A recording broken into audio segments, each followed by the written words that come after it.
Hello and welcome to the CI Hub Drive installation tutorial. In this video, I'll show you how to install CI Hub Drive on your Mac OS.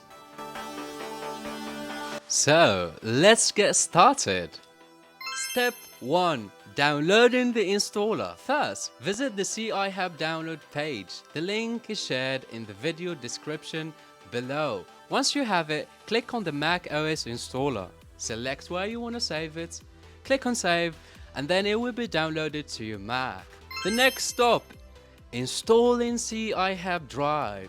Once the download is complete, locate the installer file in your downloads folder or wherever you saved it. Afterwards, double-click it to begin the installation. To proceed, follow the on-screen instructions and the installation wizard will guide you through the setup. If prompted, enter your administrator password to authorize the installation. There you have it. The installation was successful. Now let's move to the third step, granting full disk access.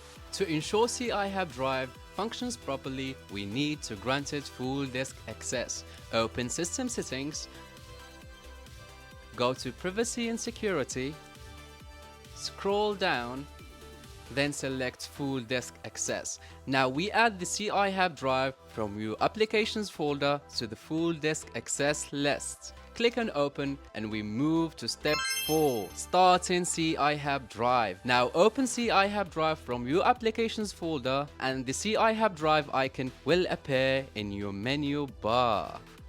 Step 5, signing in or registering. If you don't have a CI Hub ID, you should register to create one. However, if you have a CI Hub ID, then simply sign in.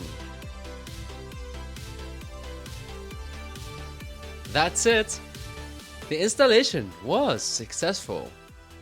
And so, welcome to your CI Hub Drive. For more tips and support, visit our website. Thank you for choosing CI Hub Drive.